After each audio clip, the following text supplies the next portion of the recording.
Fala, Flagramáveis! Estamos aqui para mais uma resenha depois desse jogo Flamengo 1, Cruzeiro 0, mais uma vitória do Flamengo no Campeonato Brasileiro. A pergunta que fica é, será que o Flamengo ainda tem chances no Campeonato Brasileiro? Eu não sei. Algumas pessoas dizem que não, que o Botafogo já é campeão, principalmente com a derrota do Palmeiras, mas eu queria saber a opinião de vocês. Então já curte esse vídeo e deixa aqui seus comentários. Depois dessa vitória fora de casa, será que o Flamengo ainda tem chances no Campeonato Brasileiro?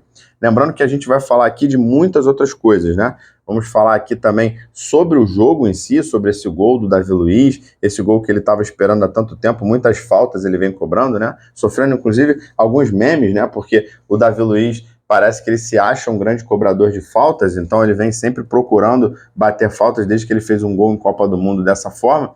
E aqui ele não foi diferente nesse jogo, né? Ele foi muito feliz. Foi uma jogada um pouco mais erro do Cruzeiro do que mérito dele, mas ele soube ali aproveitar essa oportunidade, rapidamente fez esse gol. Lembrando que também o Flamengo teve mais um gol anulado, né? Então a gente fica aí questionando algumas pessoas que falam que o Flamengo é ajudado pelo VAR, pela CBF, e mais uma vez o VAR anula um gol do Flamengo se a gente entender ainda assim diretamente por que esse gol foi anulado.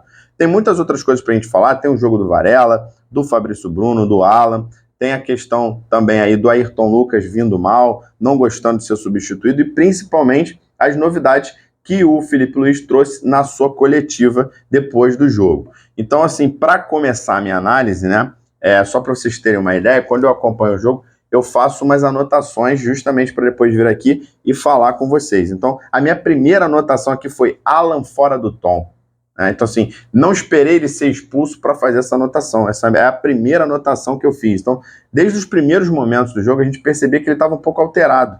E isso não é algo que seja normal quando a gente fala de Alan, né? A gente percebe que ele vem agindo dessa forma em alguns jogos, vem tomando alguns cartões amarelos bobos, né?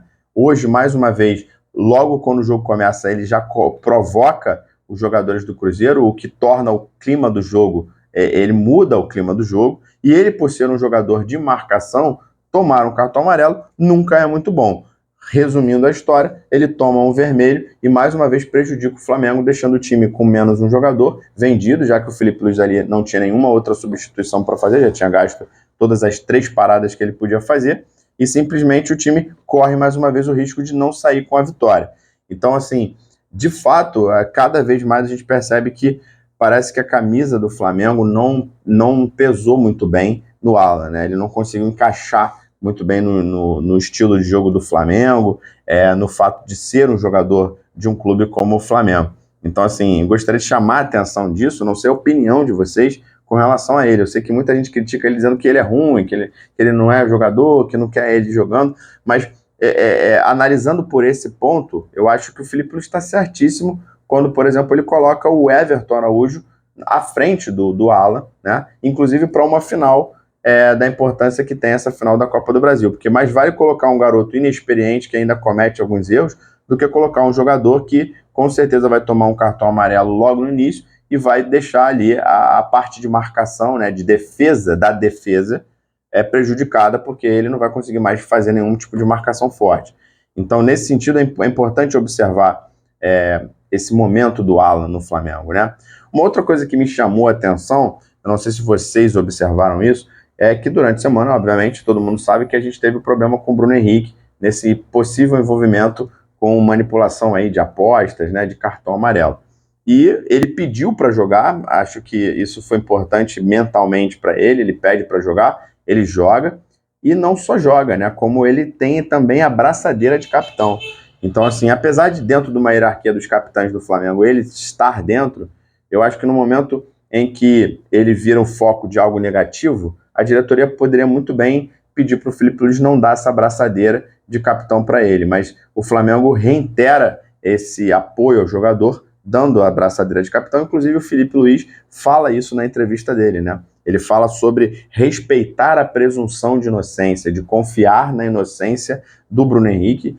Ele fala na coletiva que conversou com o Bruno Henrique e que confia nessa inocência dele. Então isso me chamou muito a atenção. Falando um pouco mais do jogo, me chamou a atenção negativamente 4 jogadores, né? Eu não sei se vocês todos concordam, e aí eu já vou pedindo para vocês deixarem um comentário de vocês aí, se vocês discordarem de alguma coisa, mas eu achei o Plata um pouco fora de tom também do jogo, né? O Alan, enquanto estava fora de tom, tomando os cartões amarelos, fazendo falta, o Plata errando em muitas jogadas, errando alguns posicionamentos, tanto é que a gente conseguiu perceber que o Bruno Henrique, mesmo diante de toda essa polêmica, ainda conseguiu fazer um bom jogo. Muitas das saídas de bola do Flamengo foram pelo lado do Bruno Henrique, pelo lado esquerdo, o que não acontecia com o Plata. Então o Plata chegou a furar a bola, tomou um cartão amarelo desnecessário, né? Claro que ali também foi fruto de uma outra jogada errada, né? O lançamento foi um lançamento lindo do Davi Luiz. Aliás, o Davi Luiz não vem jogando há um tempo, mas hoje, além de ter feito o gol, fez uma boa partida. No primeiro tempo, ele tem um lançamento para o Bruno Henrique, que ganha a jogada do zagueiro do Cruzeiro e chuta a bola na trave. No rebote, o Ayrton Lucas domina essa bola, mas ele estraga a jogada porque ele dá um passe errado. E aí, no contra-ataque, sem uma necessidade tão grande, o Plata faz uma falta que merece o amarelo. Então, assim, é interessante observar como um jogador, quando erra, né, como é que isso traz consequências para o coletivo do time. Então, ao Ayrton Lucas errar essa jogada, o Plata tem que fazer uma jogada que também não é muito inteligente, de tomar um cartão amarelo, e já fica suspenso para o próximo jogo. Enfim, isso nunca é bom para o Flamengo, ainda mais nesse momento que o Flamengo está envolvido com essa questão aí de cartões amarelos. Você vê um excesso de cartões amarelos, a maioria deles sem necessidade. E falando um pouco também do Ayrton Lucas, né, a gente percebe que desde a chegada do Alexandro ele não vem jogando bem. Inclusive hoje, quando ele é substituído, ele faz uma cara de desaprovação. Não é uma desaprovação para o Felipe Luiz, mas a gente percebe que é por ele mesmo, né? Ele meio que dá uma lamentada, porque ele não considera ter tido, aproveitado bem a oportunidade que ele teve. Então, assim, me chamou um pouco a atenção isso. Uma outra coisa que eu não consigo gostar é do jogo do Varela, né? Eu acho que o Varela não passa confiança. Eu não sei se é porque a gente está acostumado com o Wesley, que apesar de muitas vezes não passar confiança, ele é um jogador muito intenso, todas as jogadas ele está participando, e o Varela nem sempre, né? O Varela no primeiro tempo ele sofre um escorregão que ele consegue recuperar, mas ele quase bota a mão na bola, ou seja, ele quase comete um pênalti bobo, né? E as bolas aéreas também, parece que ele vai perder o tempo de bola e tal. Eu acho que assim, eu como torcedor observo o jogo do Varela e não consegue me passar confiança. Hoje até que ele não errou tanto, mas a forma como ele joga, parece que ele não tá 100% na jogada, né? E aí eu queria pedir a participação de vocês. O que vocês acham do Varela? Vocês acham que vocês sentem confiança nele? Porque a gente tem que lembrar que o Wesley está cogitado, né, de ser vendido, né? Existe a possibilidade de ser vendido. É um garoto de 21 anos, tem um potencial enorme, já foi na janela de transferências anterior cogitada a transferência dele, e é muito possível que o Milan leve ele, ou seja, a gente vai ficar com o Varela. Vocês têm confiança no Varela? Deixa aí nos comentários, quero saber a opinião de vocês, tá? Voltando a falar um pouco mais aqui, me chamou também a atenção do Fabrício Bruno. O Fabrício Bruno que tem perdido a titularidade, acho que já perdeu dentro desse time do Felipe Luiz, mas era um zagueiro que até então, né, muitas convocações para a seleção brasileira, ele era muito famoso, inclusive falava aí sobre a velocidade que ele tinha, né, ganhava muito na velocidade. E hoje ele tomou um cartão amarelo, ou seja, mais um que tomou cartão amarelo, porque ele precisou agarrar o adversário. Ou seja, o adversário ganhou dele na velocidade, ele percebeu que ele ia perder, não ia ganhar e precisou agarrar, uma coisa que ele não fazia. Então, assim, como a gente vê que numa pequena mudança de técnico, num curto espaço de tempo, os jogadores conseguem oscilar, né? De jogador selecionável, a reserva do time, e é um jogador que precisa usar esse tipo de recurso que o Fabrício Bruno não usava. Não acho ele um zagueiro genial, mas eu nunca vi o Fabrício Bruno precisar agarrar adversário porque perdia na velocidade. E a gente viu isso no jogo de hoje. Então, assim, apesar de ter sido uma vitória, mantido o Flamengo ali 9 pontos do líder Botafogo, né, diminuiu a distância para o Palmeiras que perdeu, a gente ainda vê, assim, alguns jogadores não estando, então, no mesmo nível, vamos dizer assim, dos titulares. Lembrando que o Flamengo aí o Felipe Luiz poupou 5 titulares, né? Entre eles o Gerson, que era um jogador que vinha jogando muito, inclusive, na seleção brasileira. Bom, e aí falando um pouco do gol, né? Do gol do Flamengo, da forma como o gol saiu, dos gols, né? Um gol meio inusitado, né? Porque foi uma cobrança de falta inesperada do Davi Luiz. onde a zaga do Cruzeiro deu mole, ali a barreira deu mole, o que com certeza vai virar meme, né? Porque o Davi Luiz, como eu já falei, ele vem perseguindo esse gol de falta, né? Muitos falam, um zagueiro que bate falta, ele nunca foi isso. Acho que são 7 gols de falta na carreira, mas ele vinha perseguindo isso, né? Mas é interessante ver como um jogador que não estava tão em alta, né, como treinador, consegue fazer isso. Inclusive o Felipe Luiz faz um elogio a ele, né?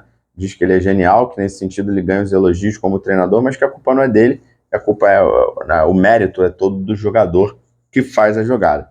Temos um outro gol do Flamengo, e aí eu também queria pedir a opinião de vocês, porque esse outro gol do Flamengo ele foi anulado, seria o segundo gol do Acaraj, um gol ali de uma jogada onde mais individual do que trabalhada, mas o Alcaraz ele faria o segundo gol dele, o que deixou o jogador muito empolgado, muita comemoração dos jogadores em torno dele, mas que o VAR anula.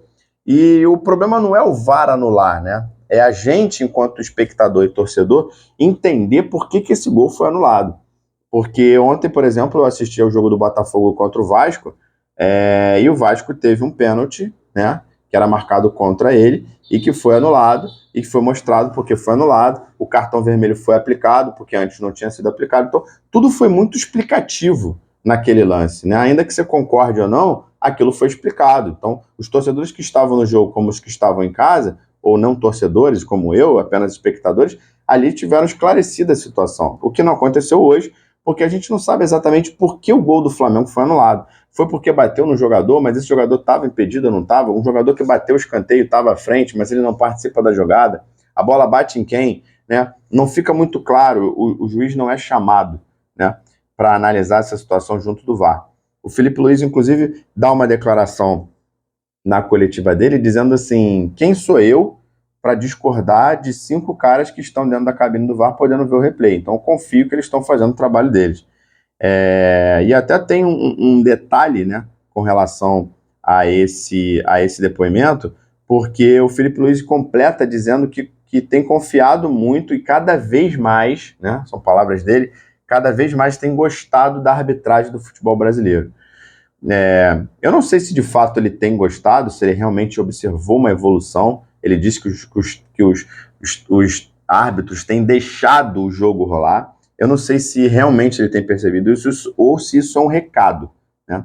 Eu interpretei que foi um recado, e aí é que está a genialidade do Felipe Luiz, né? E a gente consegue perceber que muito mais do que ter sido um excelente jogador, ele também é um excelente futebolista, né? Um analista do futebol, porque ele, diante de um jogo desse, com toda a tensão, né, que vai ter, porque o Galo perdeu, mas o Galo fez um gol no final, que motiva. O Galo vai jogar em casa, diante da sua torcida, né?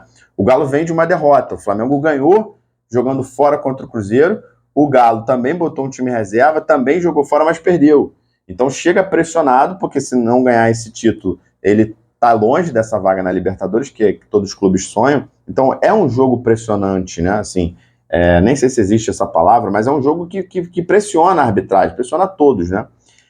E se a gente observar a questão do Bruno Henrique, né, que se envolveu aí com questões de aposta, em que a Betano também foi uma das denunciantes, a Betano é a patrocinadora do Galo, a Betano dá o nome à Copa do Brasil, então tem todos os ingredientes extra-campo que são muito importantes para a gente, para levar para campo, né? Então o Felipe Luiz dá uma declaração no jogo anterior dizendo que confia na arbitragem, que a arbitragem brasileira tem cada vez mais deixando o jogo rolar, né? Visto uma evolução, é de uma genialidade, né? Porque a gente percebe que, apesar dele não ter tido malícia na fala, a grande intenção dele foi tentar tirar essa pressão da arbitragem e mostrar que confia no trabalho da arbitragem para esse jogo importante, porque tudo que a gente não quer é, por exemplo, o Galo provocando e o Flamengo tendo um jogador expulso, como aconteceu com o Alan, por exemplo, e o Flamengo começar a jogar na defensiva o tempo todo e o Galo pressionando, jogando diante de casa. Então, assim, o Felipe Luiz foi muito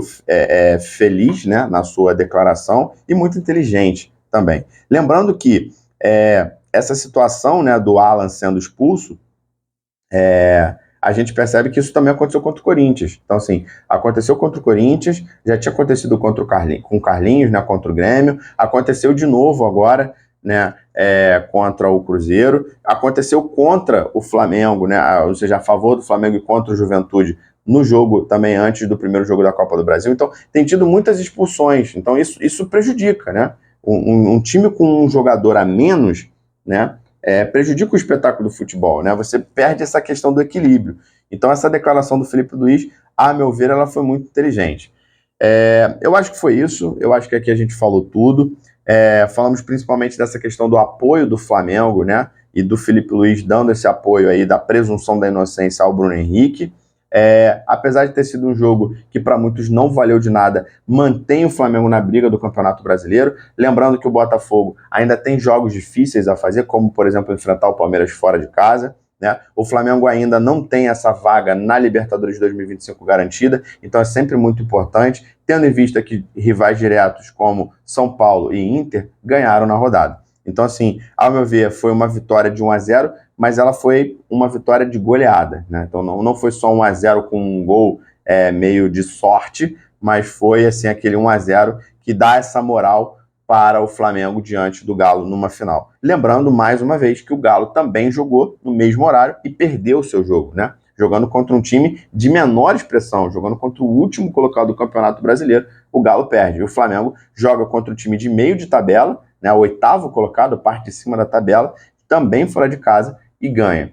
Então, assim, acho que o Flamengo chega com mais moral ainda para esse segundo jogo.